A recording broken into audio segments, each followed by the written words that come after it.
Welcome, everyone, to today's stories where we find if Opie are the butts. Story 1. Am I the butt for telling my mom her husband is just the guy she cheated on my dad with? My parents divorced when I, 27 female, was 10 because my mom had an affair. How do I know?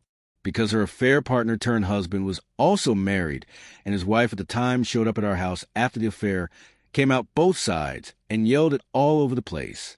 She had to be removed by the cops, and she showed up a few more times over the next 2 years. My mom blamed my dad for me finding out until I was 14, and I told her I wasn't deaf and could hear that woman outside our house, and I wasn't too young to understand what it meant. My relationship with Mom was strained by her affair, and I don't give an F about her husband. He never had kids and tried to play the dad role, but I shut him out and put him in his place whenever he tried by reminding him I have a dad, and he doesn't get to take me from dad like he took Mom. And yes, I know nobody can take another person. It was my mom's choice and her fault too. But still, it felt extra insulting to try and play parent when he helped destroy my family and Dad's marriage to Mom. My dad died when I was 19. It was a very tense time in my relationship with Mom because I didn't tell her. She found out after Dad's funeral.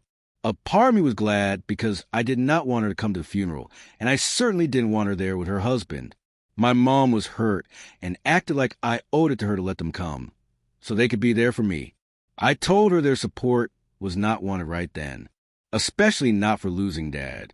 Even still, she believed that her husband would become the father figure I no longer had with Dad gone, and they both expected he would be given father of the bride honors at my wedding. Instead, I asked my grandpa, and Mom blew a fuse when she found out. She asked me what the hell I was thinking, and her husband has been there, raising me, since I was 10, and he is more to me than just some random guy. I told her she was partly right, and he's just the guy she cheated on my dad with. Nothing more.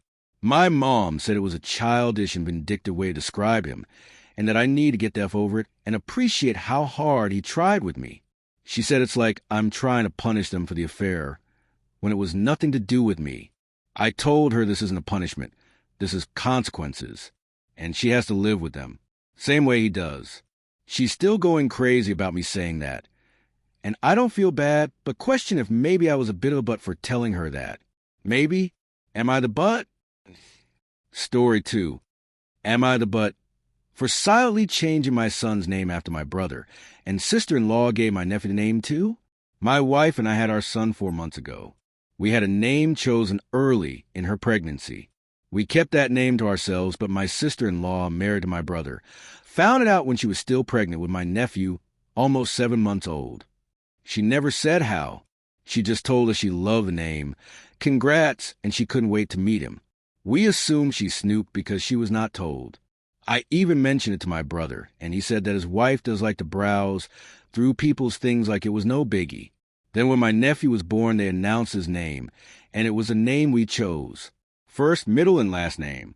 My brother called right after sister-in-law posted the announcement, and he told me to keep quiet because his wife had a rough birth and she didn't need drama, and he knew he might not like it, but she really wanted the name.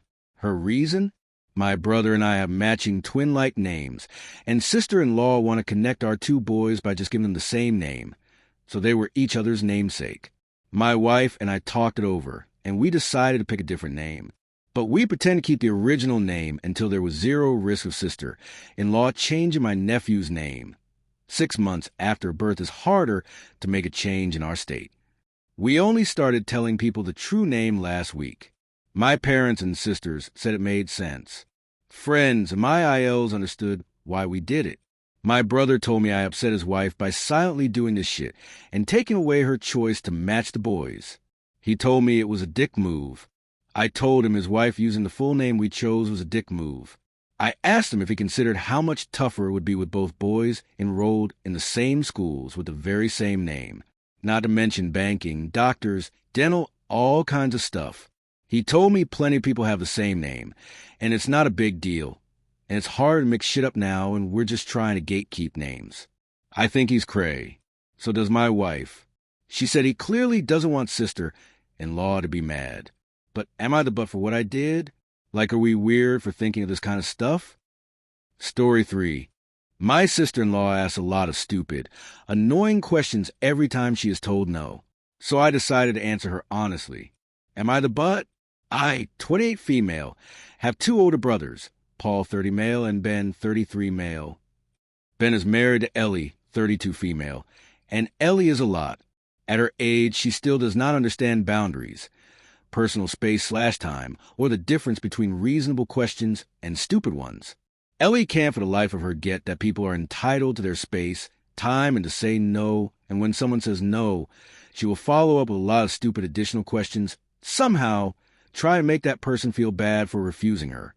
Some examples for you to better understand. She does not drive, so whenever she wants to go shopping, she will ask me to go with her for a shopping spree, aka me being her personal driver for the day. I say no. She goes who in this world refuses a shopping session with another woman. Ben and Ellie were planning to do some remodeling to their house. Ellie asked Paul, "So you are free this weekend to come work with Ben on everything that needs to be done, right?" Paul said no, because he had to work during that weekend. So Ellie went, "Can't you just take the weekend off?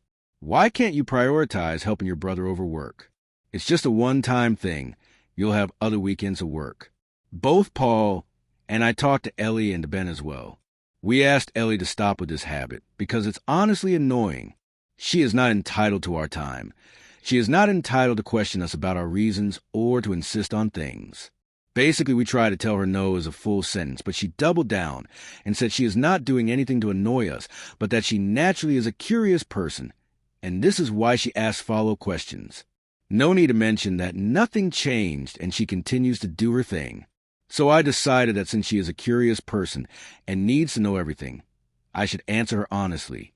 She once asked me to watch their kid on a weekend so they can have some time for themselves. I said no. She went, "What could be more important than spending time with your nephew?" So I answered her honestly. There are multiple things more important for me than being a free babysitter on demand. Things like my time, my sleep, me spending some quality time after an entire week of work. Stuff like that. The next time she decided on a Thursday to plan a family weekend and invited me, Paul, and my parents to go to a cabin for the weekend, meaning to leave to the cabin the following day after work and return on Sunday. None of us was able to go on such a short notice because, surprise, we already had things planned. So she once again asked what other plans can be so important that we can't reschedule them for family quality time. Once again, I answered honestly, personally, I am attending my best friend's birthday party, and spending time with people whose company I enjoy is more important than spending quality time with you. I am aware I am a B word. Believe me, I know. However, I can't bring myself to feel bad. Paul followed my lead and started doing kind of the same thing, but he is a little bit more polite than I am. We both have a good laugh each time we need to be brutally honest to answer her curiosity. But Ben is pissed. He claims we are intentionally humiliating his wife. We told him she is humiliating herself by not being able to respect boundaries, and if he wants us to stop, he can tell her to stop with the questions. Story 4. Am I the butt for telling my mom I don't forgive her for choosing her boyfriend over me when I was a kid? When I was 12, my mom started dating a guy who clearly didn't like me. He was always cold, made snide comments, and treated me like I was in the way. I told my mom how uncomfortable I felt, but she always defended him and told me I was exaggerating. Eventually, she stopped picking me up from school if it interfered with his plans. I spent a lot of nights at my aunt's house just to avoid being home. By the time I was 15, I moved in with my dad full time. My mom barely called or checked in. She married the guy a year later. I wasn't invited to the wedding. I didn't even know it happened until a cousin mentioned it. I stopped trying after that. We went years without speaking, until recently when she reached out saying she wants to rebuild things. We met for coffee, and she started talking like we were just going to pick up where we left off. I told her I can be polite, but I don't forgive her. I said she made her choice back then, and it wasn't me. She started crying and said I was being unfair. She said she was trying her best. I said maybe, but your best hurt me. Now she says I'm cold and holding on to past, and some relatives agree. But I don't feel like she ever took real responsibility. So am I the butt for not letting it go? Thank you for being here. Please like and subscribe, and see you at the next one.